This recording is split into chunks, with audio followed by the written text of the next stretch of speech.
friends, Assam Tips channel খন যদি আপোনালোকে সাবস্ক্ৰাইব কৰা নাই তেতিয়াহলে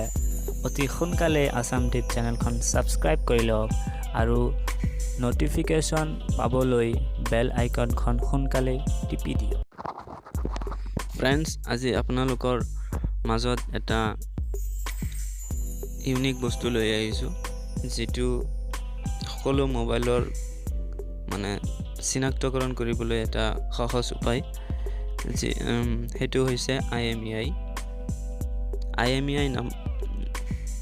হৈছে মানে ইন্টাৰনেশ্যনেল মোবাইল ইকুইপমেন্ট আইডেন্টিটি যেটোৰ জৰিয়তে আপোনাৰ মোবাইল ফোনটোক আপুনি চিনাক্তকৰণ কৰিব পাৰে যে এই আপোনাৰ মোবাইলটো যে আপোনাৰ হাতত আছে এই মোবাইলখন আসলতে অৰিজিনেল হয় নে ডুপ্লিকেট সো IMEI নাম্বাৰটো আপোনালোকে ক'ত ইউজ কৰিব আৰু কেনেকৈ ইউজ কৰিব আপোনাৰ মোবাইল ফোনটোক চিনাক্তকৰণ কৰিবৰ বাবে আহক আমি এই ভিডিঅ'খনৰ মাজত জানো ফ্ৰেন্ডছ আপোনালোকে IMEI নাম্বাৰটো ইউজ কৰিবলৈ হলে আপোনালোকে যিকোনো এটা ব্ৰাউজাৰত ক্লিক কৰিব ব্ৰাউজাৰটো ওপেন হোৱাৰ পাছত IMEI info বুলি সাৰ্চ কৰিব IMEI info বুলি সাৰ্চ কৰাৰ পিছতে ইয়াতে এটা ওয়েবসাইট আহিব যেটো হ'ব www.imei.info তাত আপোনালোকে ক্লিক কৰিব হেতু ক্লিক কৰাৰ পাছত এই ওয়েবসাইটৰ পেজখন খুল খাব আৰু এই ওয়েবসাইটৰ পেজখন খুল খোৱাৰ পাছত আপোনালোকে আপোনাৰ মোবাইলত থকা IMEI নাম্বাৰটো ইয়াতে এন্টাৰ কৰিব লাগিব মই মোৰ মোবাইলৰ IMEI নাম্বাৰটো ইয়াতে এন্টাৰ কৰিম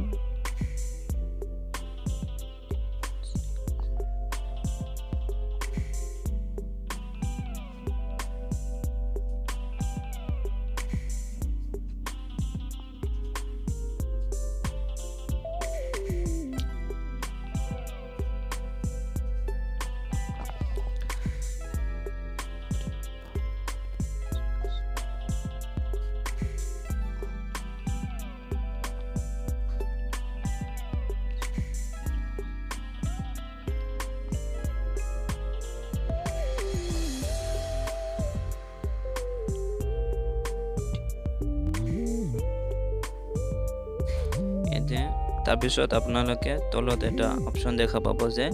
I am not a robot ইয়াতে আপোনালোকে ক্লিক কৰিব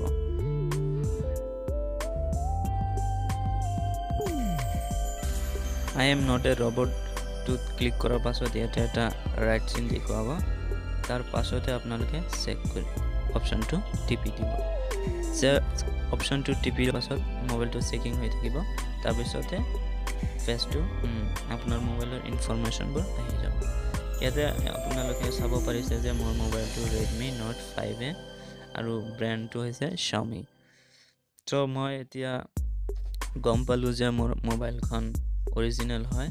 আৰু মোৰ মোবাইলটোত মানে কি ফিচাৰ্স আছে ইয়াতে আপোনালোকে চাব পাৰিছে যে মোৰ মোবাইলটোৰ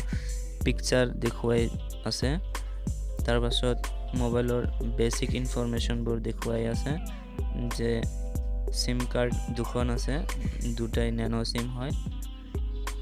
তাৰ পিছত মোবাইলটো GSM HDP LTE তিনিটা অপচনে সাপোৰ্ট কৰে ডিসপ্লেটো হৈছে LCD IPS কালাৰ ডিসপ্লে আৰু টাচ স্ক্ৰিন হয় মোবাইলৰ ওয়েট কিমান তাৰ পিছত ব্যাটাৰী কিমান mAh তাৰ পিছত বিল্ট ইন মেমৰি কিমান খিনি আছে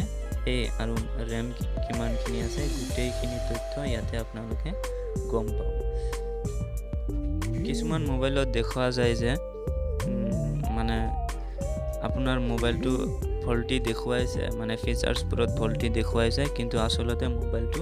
ফল্টি সাপোৰ্টেড নহয় সো সেইখিনি তথ্য আপোনালোকে যদি জানিবলৈ বিচাৰে তেতিয়াহলে তৎক্ষণাত আপোনালোকে IMEI.info গৈ IMEI নাম্বাৰটো দি পেলাই আপোনালোকে এই মোবাইলটোৰ তথ্যখিনিও জানিব পাৰিব যে আসলতে মোবাইলটোত কি সাপোৰ্টেড ফিচাৰ্স আছে সো গাইজ আজি